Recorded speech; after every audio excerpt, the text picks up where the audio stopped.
Citizenship Amendment Act. Most importantly, everyone remembers it as a CAA because there has been a nationwide protest against the CAA when the Citizenship Amendment Act 2019 came into the existence. लेकिन फिर 5 साल के लिए, लगभग 4 से 5 साल के लिए 2019 to 2024 ये सारा इशू जो है वो दब के रह गया. Why?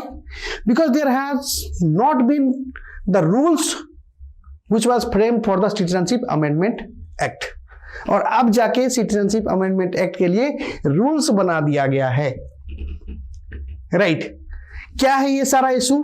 From the very basic, what are the constitutional provisions regarding the citizenship, how this CAA will be helpful and for whom it will be helpful, how this CAA is different from the National Population Register NPR and NRC, National Register of the Citizen, and what has been in the rules which has been framed right now, how these rules are different from the earlier rules, and whether it is against the Constitution of India, whether it will survive the judicial test, whether it is as per the Constitutional Assembly debate.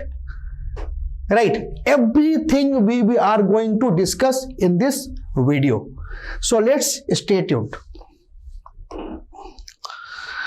इस तरह का protest आपने बहुत ज्यादा देखा होगा इन 2019. North eastern part में बहुत ज्यादा प्रोटेस्ट हुए थे and also in other parts of the country and most importantly at the Delhi. Shaheen Bagh में तो 100 डेज से ज्यादा प्रोटेस्ट पे लोग बैठे थे. Right why? Because there was lack of awareness, because there were lack of knowledge about this act. Exactly ये act क्या चाहता है इसके बारे में लोग को पता नहीं था and that's why people were protesting. Well, CA के बारे में तो सब कुछ जानेंगे ही, बट स्टार्टिंग से पहले बेसिक्स क्लियर कर लेते हैं, तभी जाके ये जो रूल्स फ्रेम हुआ है वो रूल्स हमें समझ में आएगी. सो citizenship, if you see in the Constitution of India, then under the Article 5 to 11 of the Constitution of India, in Part 2 of the Constitution of India, the provisions for the citizenship has been mentioned. Right, and for the citizenship only Article 5 to 11 is not sufficient, and therefore Citizenship Act came in 1955. और बोला गया कि किस तरह से citizenship gain किया जा सकता है इंडिया के अंदर. तो the citizenship can be gain by birth, bye decent, bye naturalisation, bye registration, और अगर इनकॉर्पोरेशन ऑफ टेरिटोरी होता है तो उससे भी सिटीजनशिप गेन किया जा सकता है. Now this act, citizenship act of 1955, this has been amended multiple times, and in that process only the Citizenship Amendment Act 2019 also came into the existence. So what is the provision in the act? Right, the act, obviously it has amended the Citizenship Act of 1955 and this amendment has been brought in the 2019. क्या provisions है इसमें? इसमें provisions हैं that the 6 minority community includes Hindu, Sikh, Buddhist, Jain, Parsis, Christian. Please remember that there is no Jews involved here. Please remember that there is no Muslims involved here. Right? Only these 6 community Citizenship Amendment Act is talking about. That is Hindus, Sikhs, Buddhists, Jain, Parsis and Christians. That too from country like only 3 countries, Pakistan, Afghanistan and Bangladesh. ठीक है, Muslims को क्यों नहीं लिया गया? Because Pakistan, Bangladesh और अफगानिस्तान तीनों countries में Muslims is in majority. Right, and we are talking about the minorities. So इन तीनों कंट्रीज में ये सारे माइनॉरिटीज हैं इंक्लूडिंग हिंदूज. इंडिया के अंदर हिंदू जो है वो मेजोरिटी है, that is 80% of the people is around Hindu.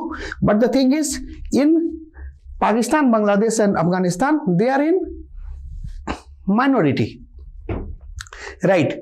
तो बोला यह गया कि जो इलीगल इमिग्रेंट्स हैं, जो इन सब सारे कंट्री से, पाकिस्तान, बांग्लादेश, अफगानिस्तान से जो इंडिया आए हैं, and they have been from this 6 community, और उनका कारण है that they have come here for the religious prosecution, because they have been from the minority community and they were not getting enough rights there.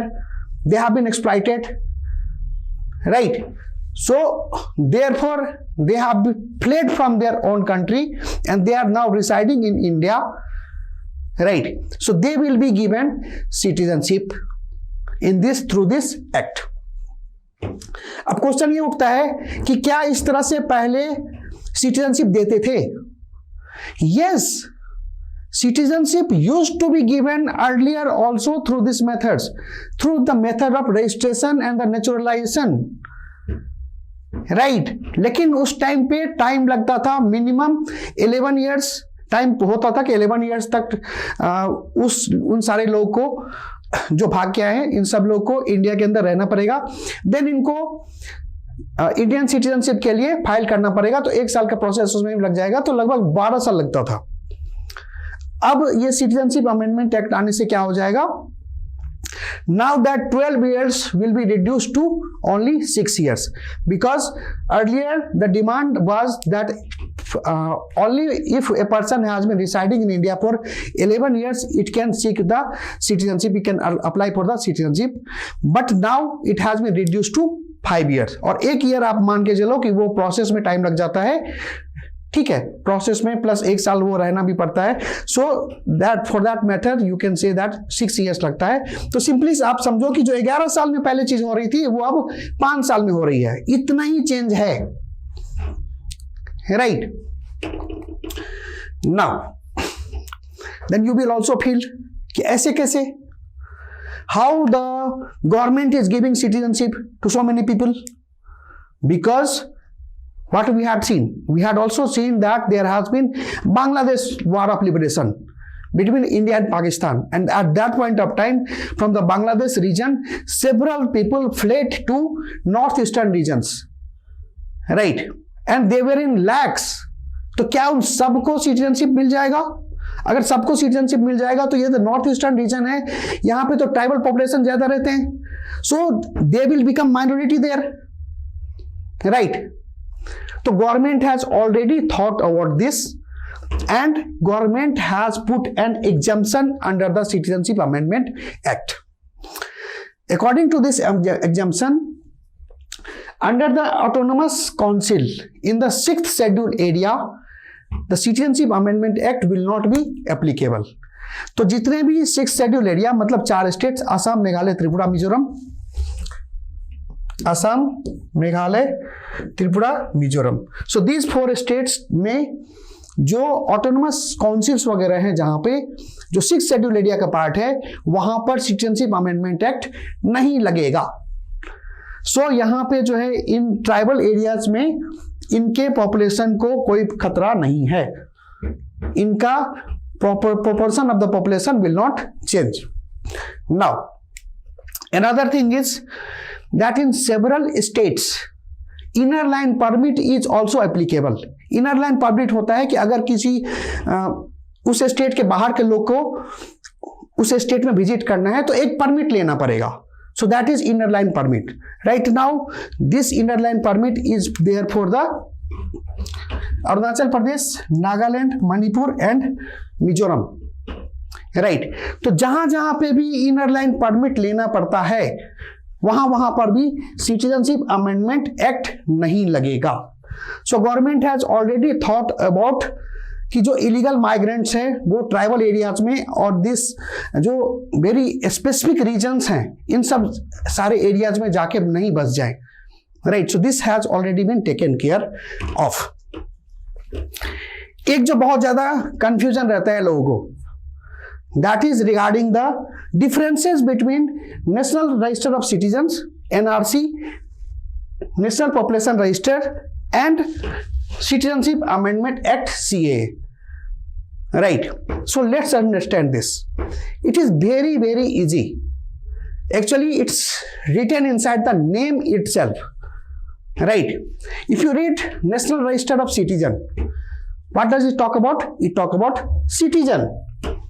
If you see National Population Register, what does it talk about? Population. Right citizen कौन होगा? Obviously citizen होगा जिसके पास citizenship होगा किसी भी country का, right तो India का जो सिटीजन है उसके पास ही वही इंडिया के जो जिसके पास सिटीजनशिप है वही इंडिया का सिटीजन है। तो ये क्या करेगा? नेशनल रजिस्टर ऑफ सिटीजन क्या करेगा? It will count all the citizens of the country. National population register, now it is talking about the population. Now population can be the citizen of India as well as the resident of the India. जो बाहर के लोग India में रह रहे हैं, they will also be included. So any particular town, any particular village, any particular things, if they are residing, so they will be included, whether they are citizen or whether they are non-citizen, whether they are citizen or whether they are resident. So सारे कुछ आ जाएंगे national population register में। And citizenship amendment act ये तो Indians के लिए है ही नहीं। This is not for the Indians. Those who are holding the Indian citizenship, it is not for them. So what is the major difference? The National Register of the Citizens, it is a register containing names of all citizens. It will only contain the register of all the citizens. Right now, NRC has been there only in Assam region. And for the first time NRC was there, it was conducted in 1951 time. Now regarding the National Population Register, as you can see that in the population both kinds of things will be there, citizen as well as the non-citizen. So it contains the register containing details of person usually residing in any area, whether it is village, whether it is town, whether it is ward, whether it is any kind, whether it is cities. So in that particular area, both citizen as well as the non-citizen, those who are residing in that area, that particular area, that will be the part of population. So that will be counted under the National Population Register. It was prepared in 2010 for the first time and it was updated in 2015. क्या ये किसी act के through किया जा रहा है? Yes, this is being done through the citizenship act of 1955। तो उसके अंदर ही ये नेशनल पॉपुलेशन रजिस्टर करवाया जाता है, ठीक है। And regarding the citizenship amendment act, it is applicable only to the illegal immigrants residing in India. It is not for the Indian citizens, right? It is not for the Indian citizens, it is only for the outsiders, illegal immigrants, and that too only from the three countries, Pakistan, Afghanistan and Bangladesh, and that too only from the 6 community जो हमने देखा अभी, right? तो hope this is clear to you. Now अब आते हैं rules पे। अभी जो रूल्स बना है सिटीजनशिप अमेंडमेंट एक्ट का rules, so what does that rules says? Rules देखो, कोई भी एक्ट बनता है, so the act comes from the legislature. We have the Lok Sabha, Rajya Sabha, that is the parliament, और फिर उसका प्रेसिडेंट का असेंट मिलता है किसी बिल पे, तो that becomes an act. But everything can not be written inside a act, right? Otherwise it will be very बल्कि it will be very cumbersome. Right, and the legislature do not have so much time to decide each and everything about the act, right? Therefore, regarding that act, once that legislation has came into existence, so rules are being framed.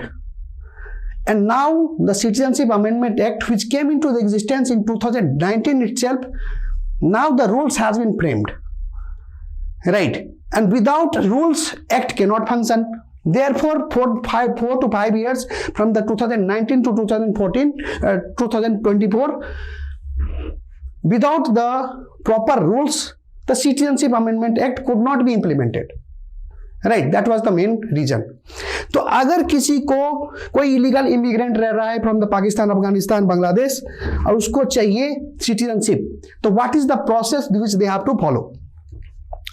First उनको एक application मिलेगा, उस application पे उनको fill करना है। In this application this application will now go to the district level committee. ये application जो इनको सबमिट करना है वो सबमिट करना है district level committee. Now this district level committee it will be headed by a designated officer and most importantly जो है ये यूनियन गवर्नमेंट के ऑफिसर्स जो हैं वो हो सकते हैं, right. So this district level committee, इनके पास जो है एक एप्लीकेशन आ गया। जब एप्लीकेशन आएगा तो ये क्या करेंगे, वेरीफाई करेंगे कि क्या सही में ये एप्लीकेशन एप्लीकेबल है या नहीं है, राइट। इसको सही में कंसीडर करना चाहिए या नहीं करना चाहिए। So they will be verifying all the documents. One more important point which I have missed is the cut-off date which has been kept is 31st December 2014 कि अगर जो भी 31st December 2014 से पहले इंडिया के अंदर आया है from Afghanistan, Pakistan, Bangladesh and they have been from this 6 community, so only they can apply for the citizenship under the Citizenship Amendment Act 2019, right. तो ये एप्लीकेशन वेरीफाई करने के बाद एक oath of allegiance of application भी साइन करवाया जाएगा फ्रॉम द एप्लीकेंट्स। इसमें क्या होगा, इसमें ये होगा कि अब से मैं इंडियन सिटीजनशिप में लेना चाहता हूं, for this particular reason I have come from this particular country, now I want to have the Indian citizenship. So such kinds of things will be there inside the oath of allegiance. ये सारे documents लेके oath of allegiance as well as the all the documents लेके designated officers they will forward to the empowered committee. Empowered committee will be at the central level. Now this empowered committee ये क्या करेंगे, they will be scrutinizing the application whether the person should be given the citizenship or not, क्योंकि सबको citizenship नहीं दिया जा सकता है। हो सकता है कि वो बहुत बड़ा टेररिस्ट हो जो वहां से भाग के आया हो, तो आपको बैकग्राउंड चेक करना पड़ेगा कि वो किस तरह का आदमी है, right? So you will have to scrutinize the application, you will have to inquiry upon several things, and once it has been satisfactory that everything is correct, there is no wrong as such, then the citizenships can be granted. So this will be the process which has to be followed while granting the citizenship to any illegal immigrants. Now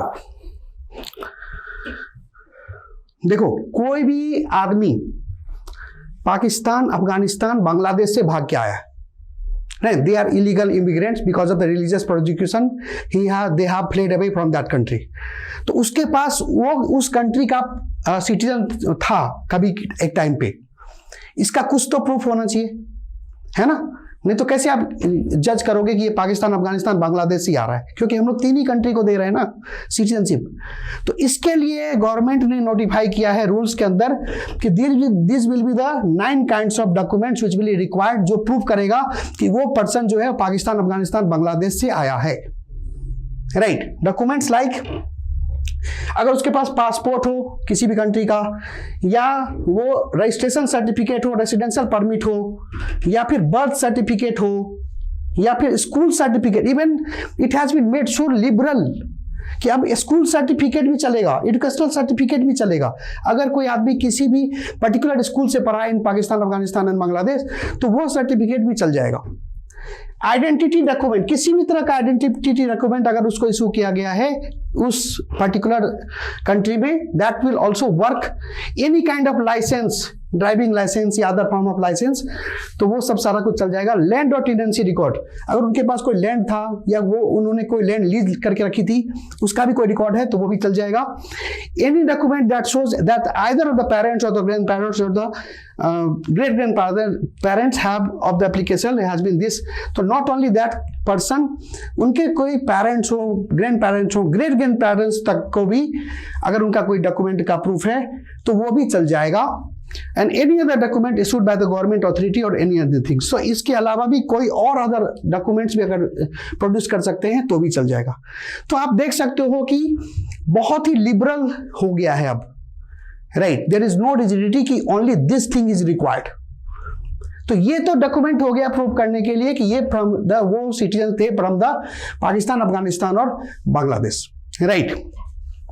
अब ये कैसे prove होगा कि वो 31 दिसंबर 2014 के पहले आए थे इंडिया के अंदर, है ना, इसके लिए भी कोई डॉक्यूमेंट चाहिए, क्योंकि उसके बाद वाले जो भी आ रहे हैं उसको हम लोग अभी नहीं अलाउ कर रहे हैं सिटीजनशिप देने के लिए, right. So how that will be proved? So for that the government has put A list of 20 documents that from these kinds of documents, if they produce any document, so they will be considered as a valid person for the application of citizenship. इसमें क्या होगा, जैसे copy of visa है, immigration है, registration certificate है, या फिर census से रिलेटेड अगर किसी सेंसस में उन्होंने पार्टिसिपेट किया है, राइट.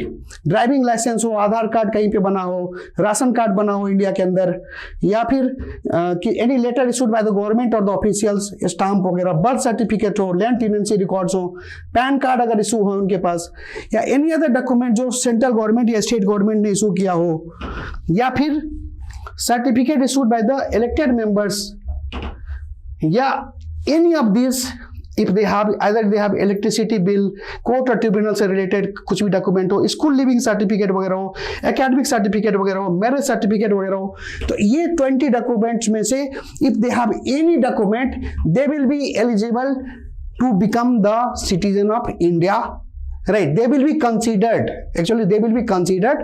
वो होंगे या नहीं होंगे वो तो एम्पावर्ड कमिटी डिसाइड करेगी by looking on upon several other things. So these are the documents. Now there has been certain changes. जो पहले जो सिटीजनशिप अमेंडमेंट एक्ट 2019 आया था उस टाइम पे जो प्रोविजंस आए थे उस टाइम से now provisions has been made more lenient. So what has been those changes? What has been new in this rule? So actually earlier क्या होता था, पासपोर्ट, वीजा, इन सब सारे डॉक्यूमेंट्स की रिक्वायरमेंट होती थी.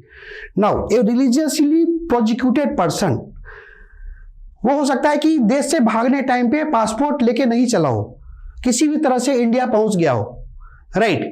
तो उसके पास पासपोर्ट नहीं होगा. This is very logical. Therefore, government has removed this provision that even if they do not have the passport, okay, in any of those 9 documents, if they can prove, then that will be fine. No residential permit issued to the India is required now. Earlier residential permit used to be required. कि आप जो India में आए क्या आपको identify किया गया, क्या आपको रिकॉग्नाइज किया गया, रेसिडेंशियल परमिट दी गई यहाँ पे कि आप यहाँ पे रह सकते हो, right. So there is nothing required as such, because there may be chances that many illegal migrants who have come in India, they must not have received these kinds of residential permits. Then earlier it was required that जो 28th schedule of the Constitution of India, इसके अंदर there are 22 languages. So earlier it was required that at least one language, एक language ऐसा हो जिसमें वो person बोल सकता हो, लिख सकता हो, इस तरह कम्युनिकेट कर सकता हो, right. So this requirement was there, and इसके लिए एक सर्टिफिकेट भी प्रोड्यूस करना पड़ता था through any educational institution, right. Now this provisions has been removed. Even if they do not know any language inside the 8th schedule of the Constitution of India, if they do not know any language of the 22 language, then also it is fine. They can be considered for granting the citizenship. And earlier there was more role of the state government. Why? Because the application had to be submitted to the district collector. Now there is very less role of the state government because there is a dedicated officer, that is district level committee has been set up. Now in this district level committee, more of the union government officials will be there. So state government's role has been reduced drastically in considering the citizenship for any particular person. जब से CA rules आया है तब से इस तरह के news आप लोग देख रहे होंगे, right. That Tamil Nadu government is saying that they will not implement CA. Then Kerala government, Karnataka government, West Bengal government, these governments are saying that they will not be implementing CA, right. So let's understand, is it possible Is it possible that they will not be implementing CAA? Right. What does our constitution says? According to our constitutional provisions, under the Schedule 7 of the Constitution, there are 3 lists: union list, state list and congruent list. The citizenship, these provisions comes under the union list. इसका मतलब है कि सारा control जो होगा वो citizen से related law बनाना, उसको इंप्लीमेंट करवाना, सब कुछ जो सारा कंट्रोल होगा वो किसके पास होगा? यूनियन के पास। तो स्टेट के पास ऐसा कोई कंट्रोल ही नहीं है।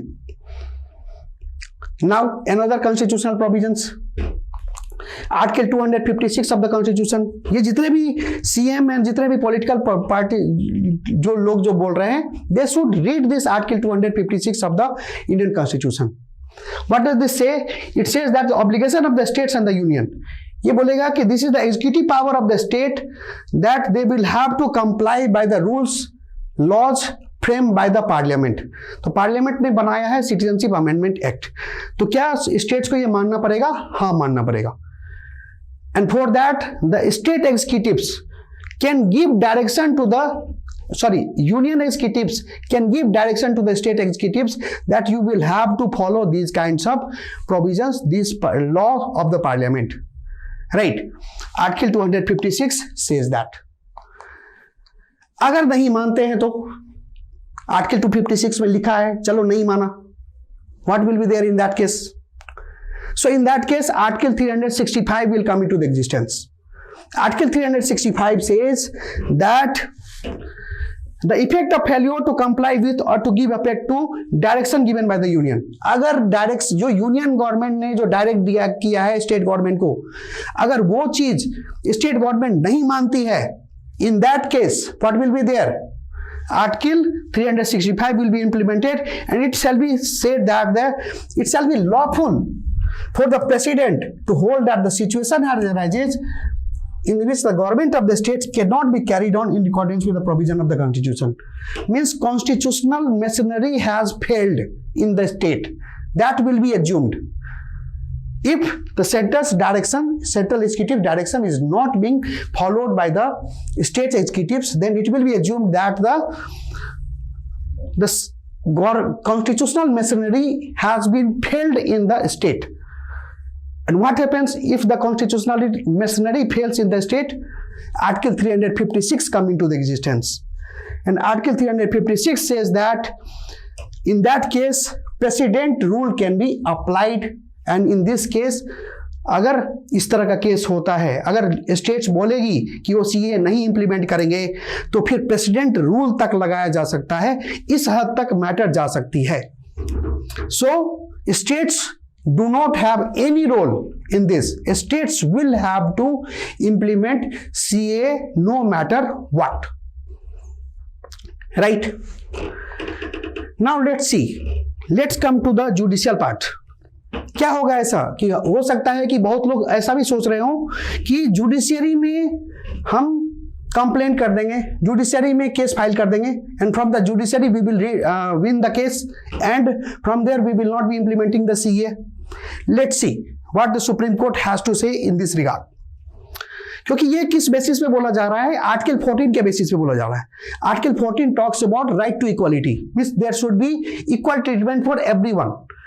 But is there equal treatment for everyone in the CA 2019? No, because there has been not inclusion of various religious groups like the Muslims, like the Jews, right? So they are not included. तो अगर equality, right to equality होना चाहिए तो article 14 के अंदर सबको include करना चाहिए, राइट? लेकिन ये नहीं हो रहा है। तो क्या आर्टिकल 14 वायलेट हो रहा है? What does the Supreme Court has to say on this? The Supreme Court says that the law must pass the legal criteria. Right? If Article 14 comes into the question, the law must has to pass through the legal criteria. And what are these two legal criteria which has to be fulfilled? First is that any distinction between the groups must be based on the intelligible differentia. कि क्या intelligible differentia है? तो सोच के देखो, citizenship illegal immigrants कहां से consider कर रहे हैं? From the Bangladesh, Pakistan and Afghanistan. वो कौन सा देश है? मुस्लिम मेजोरिटी प्रोविंस है, मुस्लिम मेजोरिटी कंट्री है। क्या आप वहां से मुस्लिम्स को अलाउ कर सकते हो क्या इलीगल इमिग्रेंट्स को इंडिया में रहने का? नहीं कर सकते, क्योंकि फिर तो बहुत सारे लोग इंडिया में आ जाएंगे। And Muslims will not be, it is considered that Muslims are not religiously persecuted as much as this minority community has been there.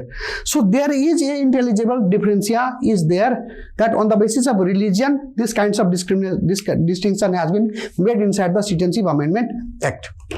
Now, another reasoning which has to be passed, that is, this differentiation must have a rational connection to the objective pursued by the legislation. So is there any rational logic for having Citizenship Amendment Act? Yes, there has been, because this person has been living inside in the country in India illegally, right? And they are not getting any kinds of rights.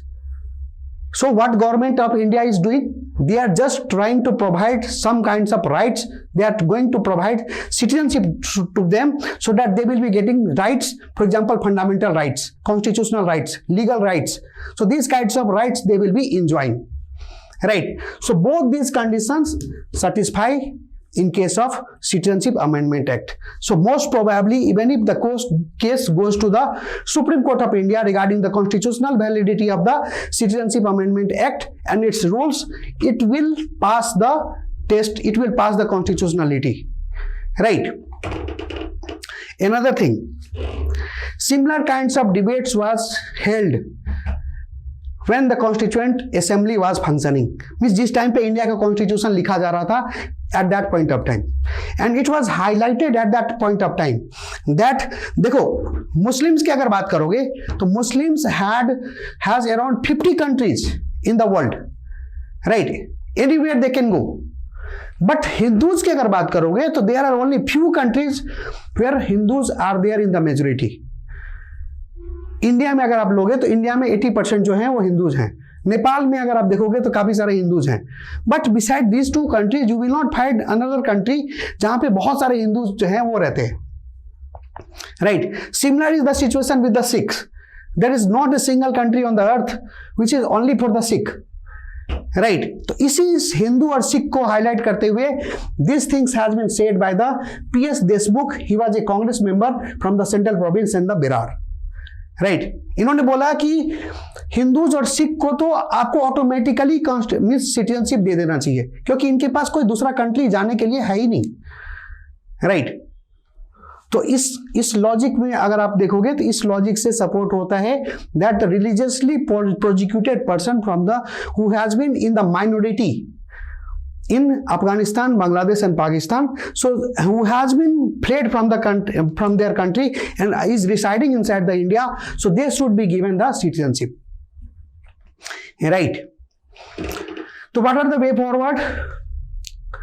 देखो जितने सारे protest वगैरह हुए ना, वहां पे awareness की कमी थी, because the citizenship amendment act it is not for Indians.